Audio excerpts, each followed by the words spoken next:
नमस्कार दोस्तों एवं प्यारे विद्यार्थियों, मैं पोखरराम बामणिया आप सभी का पुनः मेरे YouTube channel Bamaniya biology and news पर हार्दिक स्वागत और अभिनंदन करता हूं। हम डिस्कस कर रहे थे जैव प्रौद्योगिकी के बारे में और बोर्ड एग्ज़ाम 2022 के दृष्टि से इम्पोर्टेंट सवालों के बारे में, या फिर ये जो पाठ है इसका हम शॉर्ट रिवीजन कर रहे हैं और उसमें हमने जैव प्रौद्योगिकी के उपयोग के बारे में डिस्कस किया था। आज हम सिंपल बात करते हैं जैव प्रौद्योगिकी क्या है। तो देखिए, जैव प्रौद्योगिकी जिसे इंग्लिश में कहा जाता है बायोटेक्नोलॉजी, शॉर्ट में इसको बीटी कहा जाता है, बायोटेक्नोलॉजी। परिभाषा के रूप में देखें तो जैव प्रौद्योगिकी से कहा जाएगा सूक्ष्म जीवों का उपयोग कर मानव कल्याण के लिए विभिन्न प्रकार के पदार्थों का निर्माण करना क्या कहलाएगा? जैव प्रौद्योगिकी। मतलब जो सूक्ष्म जीव है इनका उपयोग यदि हम मानव कल्याण के लिए करते हैं, उसके लिए हम जो तकनीक अपनाते हैं उसी को हम जैव प्रौद्योगिकी कहते हैं। वैसे ये जो शब्द है यह दो शब्दों से मिलकर बना है, जीव प्लस तकनीक। मतलब जीवों के ऊपर ऐसी तकनीक लागू की जाए जिससे हम ऐसे उत्पाद प्राप्त करें जो आगे मनुष्य के लिए उपयोगी हो या मानव कल्याण के लिए उपयोगी हो, उसे हम क्या कहेंगे? जैव प्रौद्योगिकी। जैव प्रौद्योगिकी के बारे में बात करें तो यह दो प्रकार की है, प्राचीन और नवीन। प्राचीन का मतलब है पुराने समय से इसका उपयोग हो रहा है, जैसे शराब बनाने में इसका उपयोग हो रहा है, सिरका निर्माण, ब्रेड है, दूध से दही का निर्माण, ये सभी जो प्रोडक्ट है ये मानव कल्याण के लिए है और इनका निर्माण किसके द्वारा किया जाता है? सूक्ष्म जीवों के द्वारा किया जाता है। उदाहरण के लिए दूध से किसका निर्माण किया? दही का निर्माण किया। तो इसके लिए कौन सा सूक्ष्म जीव है? लैक्टोबैसिलस। सूक्ष्म जीव का नाम क्या है? लैक्टोबैसिलस। तो इस तरह से यह सूक्ष्म जीव का उत्पाद है। तो इसको हम किसके अंतर्गत पढ़ेंगे? जैव प्रौद्योगिकी के अंतर्गत।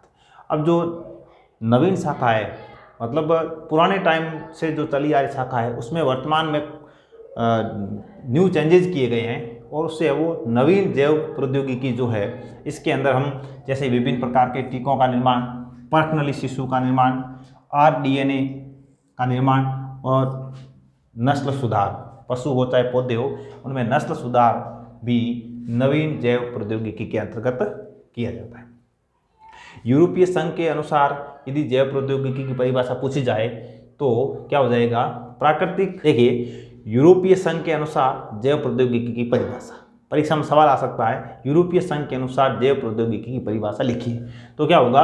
प्राकृतिक जीव हो या कोशिका हो, इससे नए उत्पाद प्राप्त किए जाएं और सेवाएं हैं वो किसके लिए? मानव के लिए उपयोगी हो, तो उसे हम कहेंगे जैव प्रौद्योगिकी। जैव प्रौद्योगिकी के दो सिद्धांत हैं, आनुवांशिक अभियांत्रिकी, और नंबर 2 पर है रासायनिक अभियांत्रिकी। हम ऐसे कह सकते हैं जैव प्रौद्योगिकी की दो ब्रांच है, दो शाखाएं हैं, आनुवांशिक अभियांत्रिकी और रासायनिक अभियांत्रिकी। जो आनुवांशिक अभियांत्रिकी है इसको RDNA तकनीक भी कहा जाता है, इसको जीन क्लोनिंग भी कहा जाता है। इसको जैसे आनुवांशिक अभियांत्रिकी है इसको अंग्रेजी में जेनेटिक इंजीनियरिंग भी कहा जाता है। क्या कहते हैं? जेनेटिक इंजीनियरिंग, इससे वो जेनेटिक इंजीनियरिंग भी कहा जाता है। अब इसमें क्या होगा? इसमें जो ये 3 शब्द लिखे हुए हैं, 3 शब्द के यदि अर्थ की बात करें तो लगभग एक जैसा ही है। कैसे? जैसे आनुवांशिक अभियांत्रिकी मतलब जेनेटिक इंजीनियरिंग, मतलब जीन या जो जेनेटिक मटेरियल है उसकी इंजीनियरिंग का मतलब है उसमें छेड़छाड़ करना या उसमें फेरबदल करना, बदलाव लाना, चेंजेस करना। RDNA तकनीक का मतलब है जो ओरिजिनल DNA उस जीव में पाया जाता है उसमें बदलाव करना, तो उसको हम कहेंगे RDNA। और जीन क्लोनिंग का मतलब है जीन की कॉपी तैयार करना। तो इस तरह से आनुवांशिक अभियांत्रिकी के अंदर क्या होगा? उसके जीन या उसका जो जेनेटिक मटेरियल है उसमें बदलाव किया जाएगा, चेंजेस किया जाएगा और जीन की कई कॉपी तैयार की जाएगी और जीन की कॉपी तैयार करने के बाद उसका जो प्रोडक्ट है या उससे उत्पाद को प्राप्त किया जाएगा और उसका उपयोग है वो मानव कल्याण के लिए किया जाएगा। दूसरी जो शाखा है रासायनिक अभियांत्रिकी।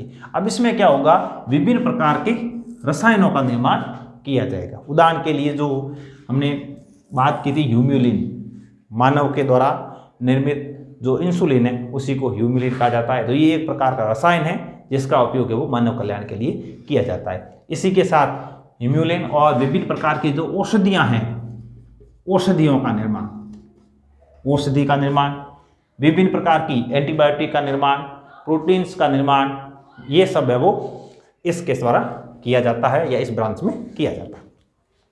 अब हम बात करें आरडीएनए तकनीक। इसमें क्या होता है? आरडीएनए तकनीक या प्रौद्योगिकी, इसमें डीएनए में फेरबदल करने के बाद जो हमें डीएनए प्राप्त होता है, एक जीव के अंदर जो प्राकृतिक रूप से पाया जाने वाला डीएनए है, हमने क्या किया, उसमें से कुछ डीएनए को बाहर कर दिया या बाहर वाला डीएनए उसके अंदर डाल दिया। तो इस तरह से हमें जो डीएनए प्राप्त होगा उसको हम क्या कहेंगे? आरडीएनए कहेंगे। सर्वप्रथम आरडीएनए का निर्माण 1972 के अंदर किया गया।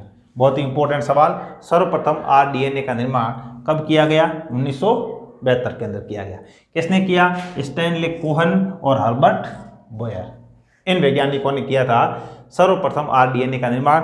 और किस जीवाणु में किया या किस जीव में किया? साल्मोनेला टाइफिमुरियम, साल्मोनेला टाइफिमुरियम जीवाणु के अंदर है वो आरडीएनए का निर्माण किया। और जब इससे आरडीएनए का निर्माण किया तब है वो प्लाज्मिड वाहक का उपयोग किया गया। अब आरडीएनए तकनीक के साधन, आरडीएनए तकनीक जो एक साधारण डीएनए से आरडीएनए या पुनर्योगिक डीएनए प्राप्त किया जाएगा, उसमें हम कौन कौन से साधनों की जरूरत पड़ेगी? तो उसमें जो साधन है सबसे पहले और बहुत ही इंपॉर्टेंट आता है प्रतिबंधन एंजाइम, प्रतिबंधन एंजाइम, जिसे रेस्ट्रिक्शन एंजाइम भी कहा जाता है। शॉर्ट में इसको हम RE से लिखते हैं, रेस्ट्रिक्शन एंजाइम।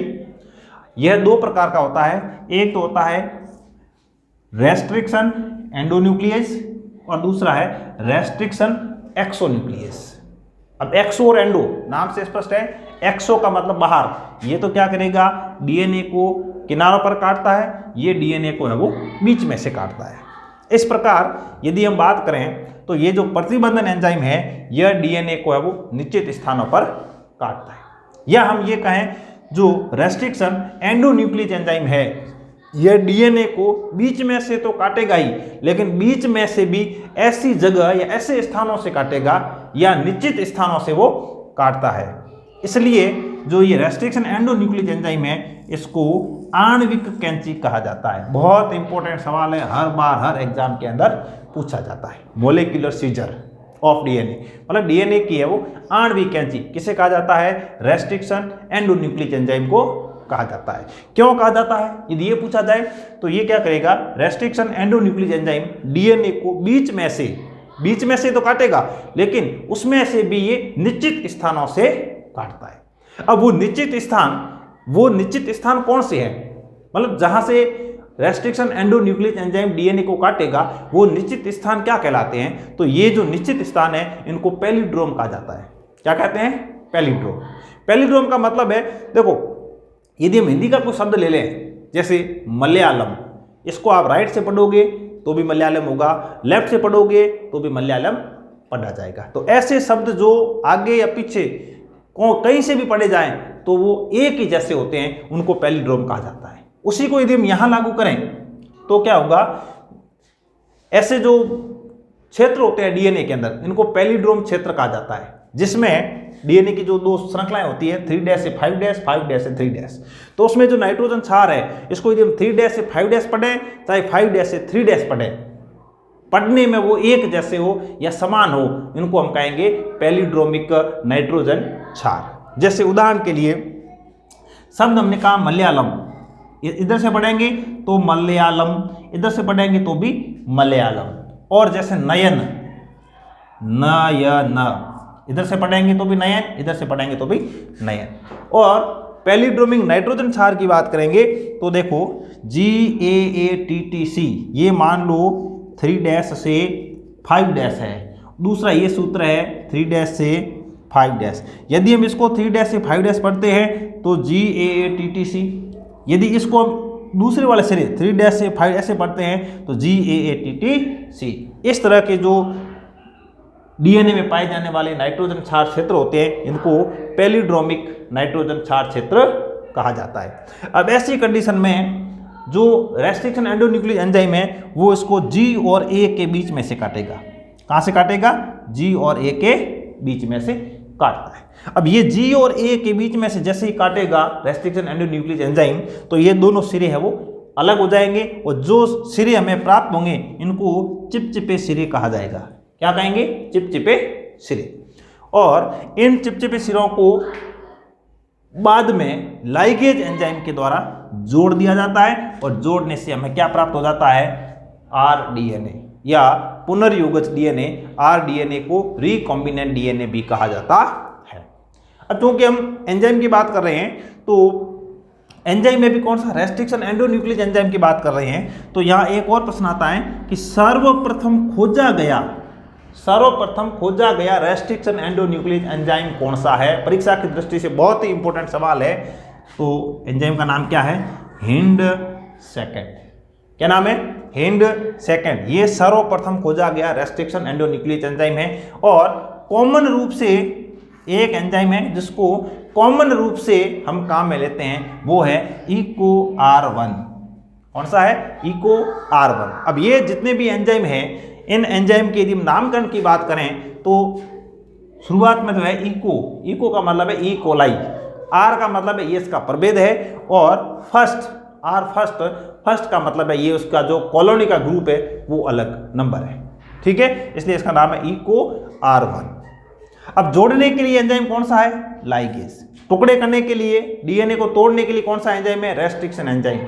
बीच में से काटेगा तो रेस्ट्रिक्शन एंडोन्यूक्लियस, बाहर से काटेगा तो रेस्ट्रिक्शन एक्सोन्यूक्लियस। लेकिन इन टुकड़ों को जोड़ने के लिए कौन सा एंजाइम काम में लिया जाएगा? लाइगेज। डीएनए के अंदर जो हाइड्रोजन बंध है इनको तोड़ने के लिए, हाइड्रोजन बंध को तोड़ना है तो कौन सा एंजाइम? Helicase enzyme.